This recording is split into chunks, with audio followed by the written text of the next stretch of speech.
다음은 소주제, 구속영장 만료일 다가오자 이해되지 않는 재청구라고 하는 내용을 소개해 드리겠습니다. 구속영장 만료일 다가오자 이해되지 않는 재청구. 그런 가운데 2017년 9월 26일은 구속영장 만료일 10월 16일입니다. 구속영장 만료일이 다가오자 기존 구속영장에는 기재하지 않았다가 기소할 때 공소장에 담았던 혐의에 대해 추가로 구속영장을 발부해달라고 법원에 청구했다. K스포츠재단이 SK그룹에 89억 원을 요구했다는 혐의와 K스포츠재단이 롯데그룹으로부터 70억 원을 받았다가 돌려준 혐의였다. 그런데 SK 관련 혐의에 대해서는 이미 심리가 다 진행되었고 롯데 관련 혐의는 기존 영장 범죄 사실에 기재되어 있었다. 구속이라는 것은 범죄 혐의가 어느 정도 소명된 상태에서 증거 인멸이나 도주의 우려가 있을 때 발부되는 것인데 이미 SK나 롯데와 관련된 재판이 거의 다 진행되었는데 무슨 증거를 인멸할 우려가 있다는 것인지 이해가 되지 않았다. 검찰은 정말 내가 증인을 회유하거나 증거를 인멸할 것이라고 생각해 영장을 청구한 것인지 되묻고 싶은 심정이었다. 추가 구속영장 청구에 대해 유영하 변호사는 검찰이 추가로 영장을 청구한 롯데 70억 원의 제3자 뇌물수수죄는 기존 영장의 범죄 사실과 사실관계가 동일하고 SK에 대한 뇌물 요구죄는 관련자들의 증언과 관련 증거에 대한 조사를 마쳐 심리가 사실상 다 끝났는데 피고인이 어떤 증거를 인멸할 우려가 있다는 건지 어떤 방법으로 이를 인멸할 수 있는지 납득이 되지 않는다고 요청했지만 소용이 없었다.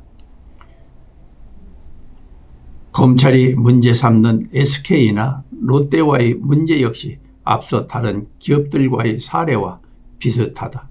검찰은 2016년 2월 내가 세라톤 그랜드 워커힐 호텔 면세점 특허 재심사에서 탈락한 최태원 SK그룹 회장과 만나 면세점 특허 갱신과 동생 최재원 SK 부회장의 가석방 청탁을 받으면서 K스포츠재단의 가이드러너 지원사업, 해외 전지훈련 지원사업 명목으로 89억 원을 요구했다고 주장했다.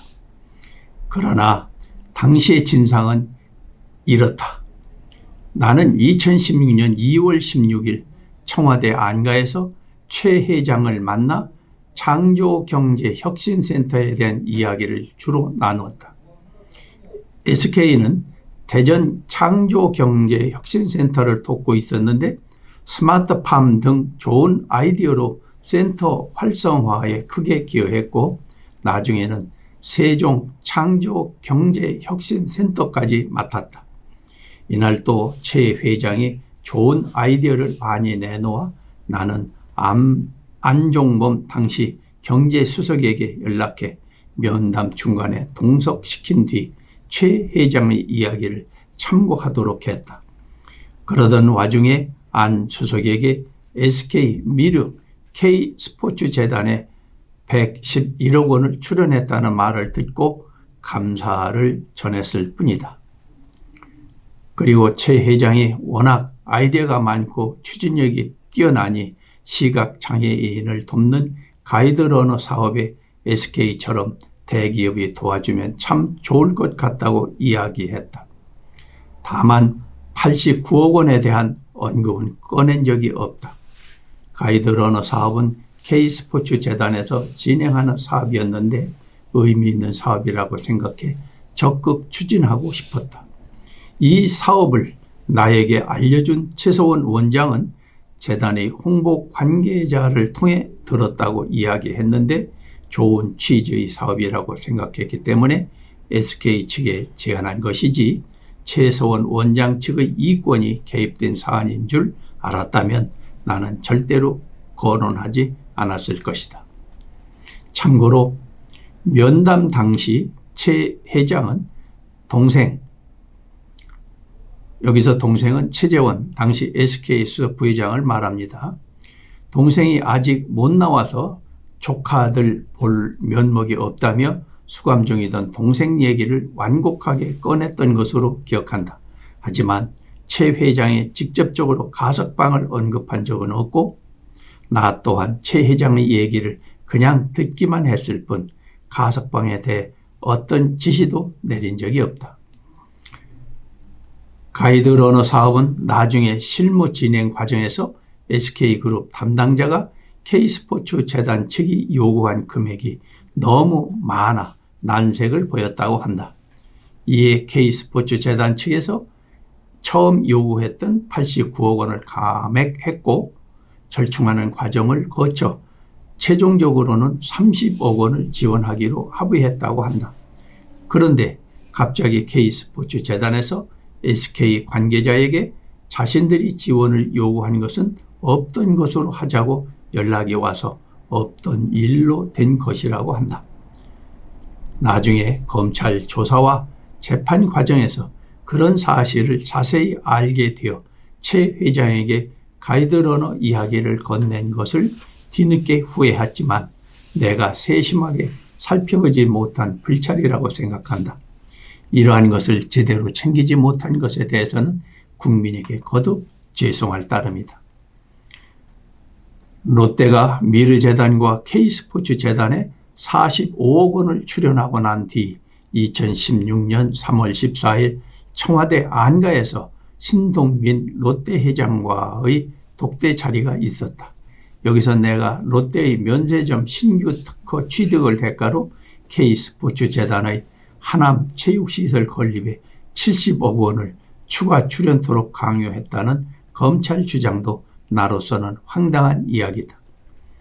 당시 내가 신 회장에게 하남 체육시설에 대한 이야기를 한 적은 있지만 구체적인 금액을 말한 사실도 없고 더욱이 면담 중에 신 회장으로부터 면세점 관련 청탁을 받거나 다른 어떤 청탁을 받은 적이 없다.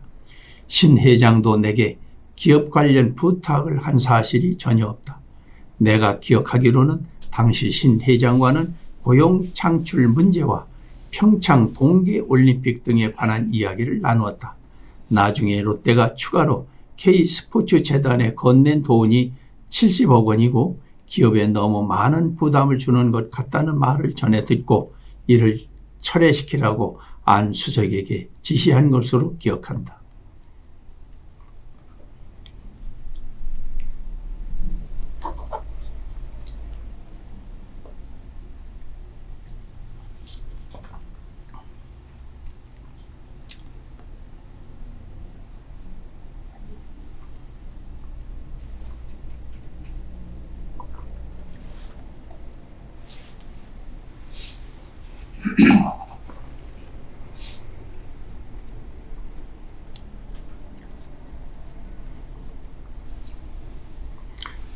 다음 소주제, 재판부에 대한 믿음.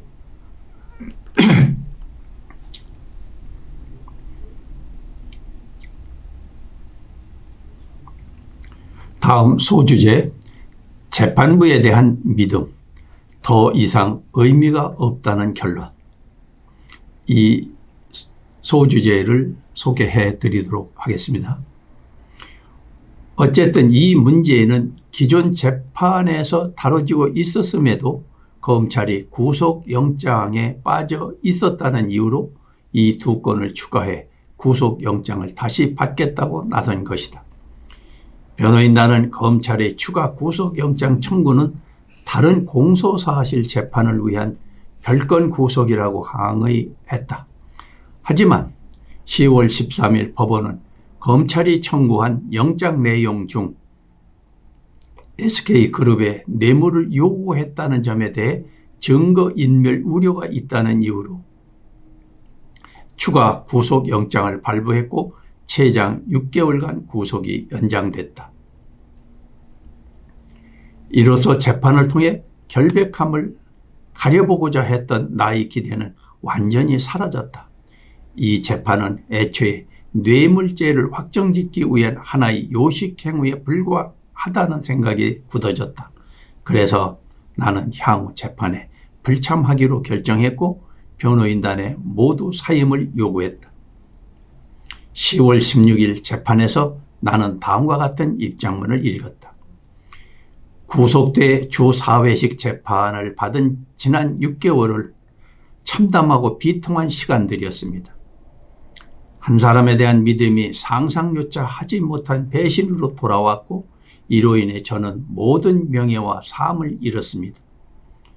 무엇보다 절 믿고 국가를 위해 헌신하시던 공직자들과 국가 경제를 위해 노력한 기업인들이 피고인으로 전역한 채 재판받는 모습을 지켜보는 건 참기 힘든 고통이었습니다. 하지만 염려해 주신 분들께 송구한 마음으로 그리고 공정한 재판을 통해 진실을 밝히고자 하는 마음으로 담담히 견뎌왔습니다. 사사로운 인연을 위해서 대통령의 권한을 남용한 사실이 없다는 진실을 반드시 밝혀진다는 믿음과 법이 정한 절차를 지켜야 한다는 생각에 심신의 고통을 인내했습니다. 저는 롯데 SK뿐만 아니라 재임 기간 그 누구로부터도 부정한 청탁을 받거나 들어준 사실이 없습니다. 재판 과정에서도 해당 의혹은 사실이 아님이 충분히 밝혀졌다고 생각합니다. 오늘은 저에 대한 구속기한이 끝나는 날이었으나 재판부는 검찰의 요청을 받아들여 지난 13일 추가 구속영장을 발부했습니다. 하지만 검찰이 6개월 동안 수사하고 법원은 다시 6개월 동안 재판했는데 다시 구속수사가 필요하다는 결정을 저로서는 받아들이기 어려웠습니다. 변호인들은 물론 저 역시 무력감을 느끼지 않을 수 없었습니다. 그리고 오늘 변호인단은 사임의 의사를 전해왔습니다. 이제 정치적 외풍과 여론의 압력에도 오직 헌법과 양심에 따른 재판을 할 것이라는 재판부에 대한 믿음이 더 이상 의미가 없다는 결론에 이르렀습니다. 향후 재판은 재판부의 뜻에 맡기겠습니다. 더 어렵고 힘든 과정을 겪어야 할지도 모르겠습니다. 하지만 포기하지 않겠습니다. 저를 믿고 지지해 주시는 모든 분들이 있고 언젠가 반드시 진실이 밝혀질 것이라고 믿기 때문입니다. 법치의 이름을 빌린 정치 보복은 저에게서 마침표가 찍어졌으면 합니다. 이 사건의 역사적 멍해와 책임은 제가 지고 가겠습니다.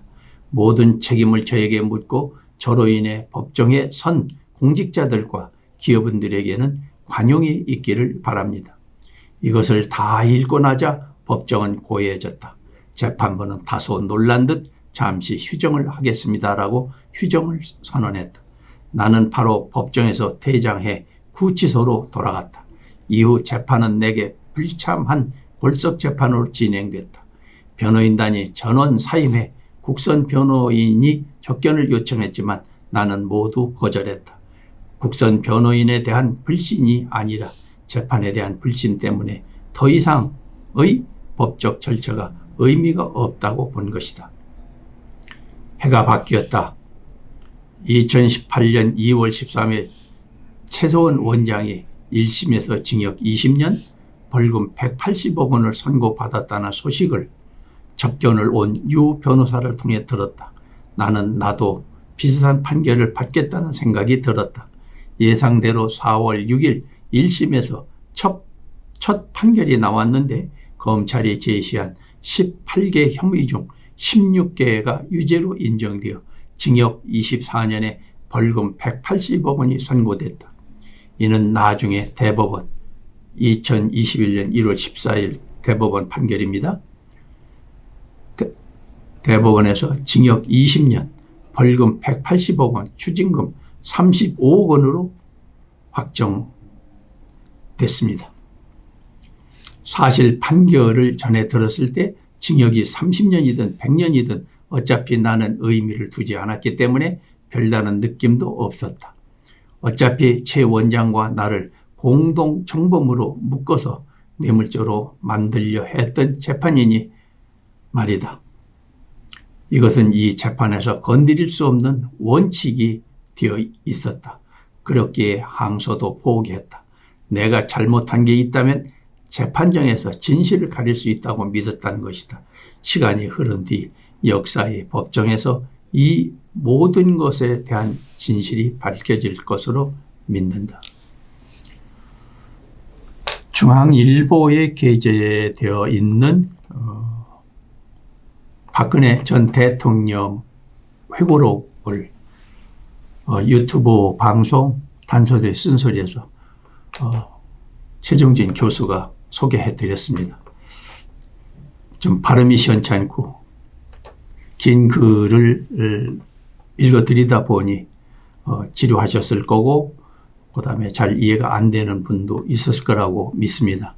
양해해 주시고 용서해 주시고 다시 한번 확인해서 읽어주셨으면 고맙겠습니다.